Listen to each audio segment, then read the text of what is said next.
Lord be with you. And with your spirit. A reading from the Holy Gospel according to John. Glory to you, O Lord.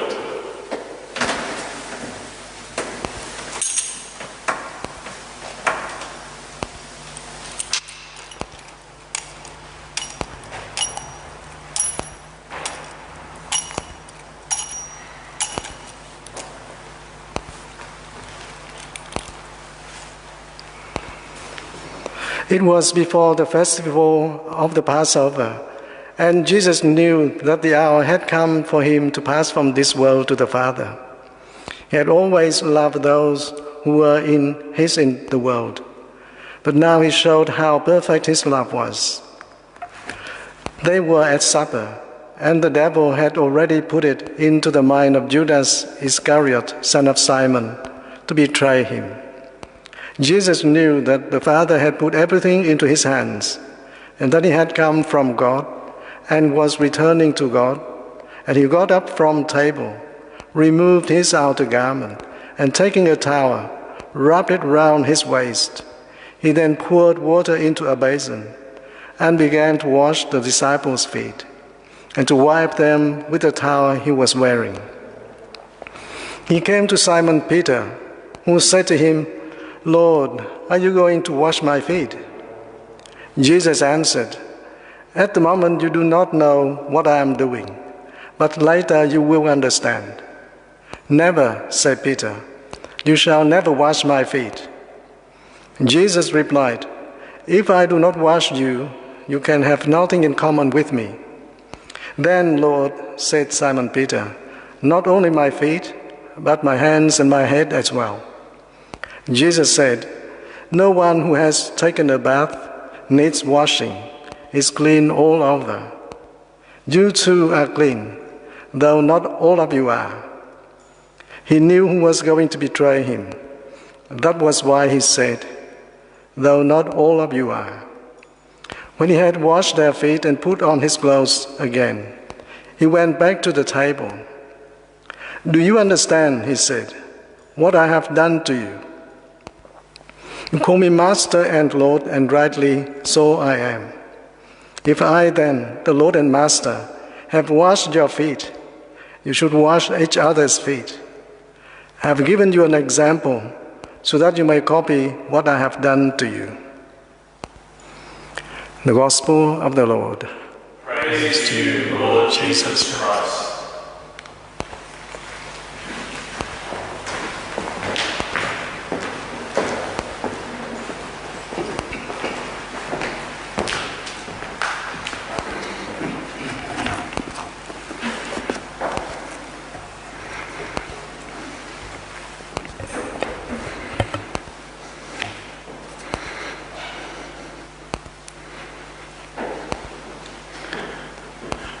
For most people who have been born and raised in Australia, the current restrictions on our social life are something completely new and novel. We've never had to live through anything like social distancing. The government telling us where and when we cannot travel, where and we can and cannot visit, how we can and cannot gather together.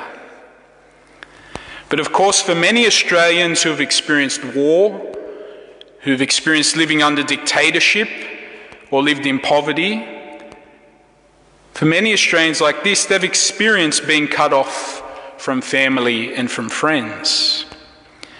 But whatever our background, many people today are suffering from isolation and loneliness. Not having the usual company of family and friends, not being able to share meals together, not to be able to visit each other or go out together, and most worst of all, not being allowed to grieve together. I know for my part this week I've particularly felt the pain of not having this church full and these grounds buzzing with activity and life in the most holiest week of the year. And on a more personal note, I feel like I'm living on another planet to my nephews who I miss dearly. Social distancing is causing isolation. It's good for coronavirus, but it is causing isolation. And with isolation comes the suffering of loneliness. In Jesus' passion and death, he confronted, he experienced, and he took upon himself all human suffering. And when we reflect on the events of Holy Thursday, we can see how he particularly took upon himself the experience of loneliness. Even though the Last Supper was an incredibly intimate event, Jesus gathered with 12 of his closest friends for the last time. It was also an incredibly lonely event. As he sat at that table, he was alone in his knowledge. His knowledge that Judas had already planned to betray him. He was alone in his knowledge of what awaited him over the next 24 hours. The apostles, always so confused, didn't quite get what was going to happen. They're confused, asking him questions. Only Jesus by himself knew exactly what was about to happen.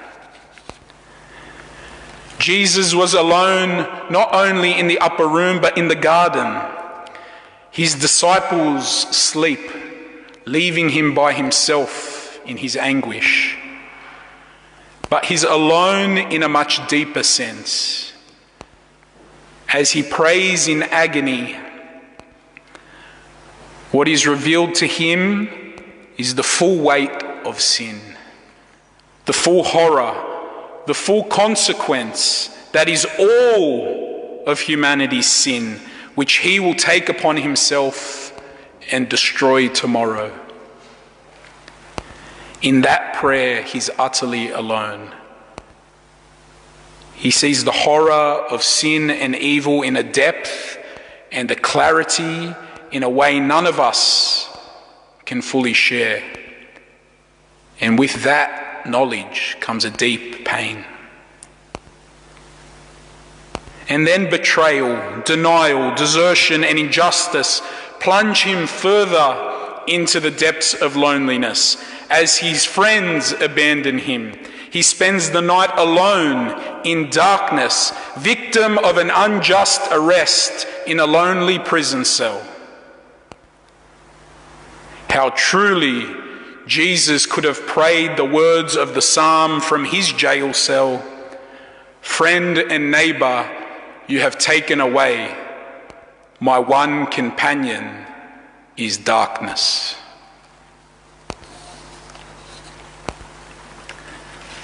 But it's love that has brought Jesus to this loneliness. It's love that has brought him to leave his throne in heaven and be with us. It's love that saw him born poor, that saw him be amongst people, that saw him empty himself and take the condition of a slave, washing the feet of his dearest friends. And in the midst of rejection, abandonment, injustice, loneliness, Jesus keeps loving. He actually reaches the height of his love. In this most dreadful hour of his, in the hour of blackest ingratitude and human treachery, he gives us the Eucharist and he gives us the priesthood. In response to evil and darkness, he completely pours himself out in love and offers himself as food in the Eucharist. There's nothing left for him to give us. He gives us his whole self, his complete being, body, blood, soul, and divinity. In the Eucharist, in his real presence among us, he ensures that even if he is separated from us through death tomorrow, he will remain present, loving us in the Eucharist. He gives his church priests who will celebrate the sacraments and as stewards of the mysteries be instruments of his grace, of his love and presence in the world. His love isn't going to be something we remember, something we recall, something we think about off in the past. His love is going to be really, truly present. We can touch it. We can take it into our own bodies as food in the Eucharist, have it pumping through our veins. In Jesus' hour of loneliness, he gives us the Eucharist. He gives us his priests so that we may never be lonely, that we may never find ourselves alone, separated from him and his love. In that blessed gift of the Eucharist, he fulfills that promise. I will be with you even till the end of the age. And even beyond that, beyond your physical life, I will raise you up through the power of the Eucharist, and you'll live with me in love for eternity. How sad it is to be celebrating this most sacred gift in an empty church. How horrible it is that on the day we remember and thank God for giving us the Eucharist, our access to it is restricted.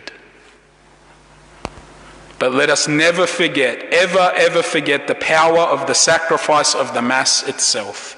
Each time that sacrifice is offered, whether there be 5 million people celebrating Mass with the Pope or one priest by himself, like we've been celebrating for you every day, no matter what, no matter where, in whatever conditions, whenever that sacrifice is offered up to God, he pours out infinite graces. The graces of the cross and the resurrection upon all those that sacrifice is offered for and for the whole world. That sacrifice of praise, of honour, of reconciliation has continually been offered since the Last Supper and will go on till kingdom come. But let us use this time of loneliness, this time of separation, to grow in a loving appreciation of the Eucharist. In this time of separation, let's let our hearts yearn more deeply for his presence, to appreciate more deeply his presence, to give more genuine devotion, honour and service to his presence. Let us vow to the lonely one of Holy Thursday that we will never abandon him in the Eucharist and always welcome his offer to be with us, to be present among us, to share with us everything he is. Let us look forward in the hope that we'll be gathered once again physically around the banquet table of our Lord, around his altar, and we'll say together those words, O sacred banquet in which Christ is received. The memory of his passion is recalled, the soul is filled with grace, and the pledge of future glory is given us.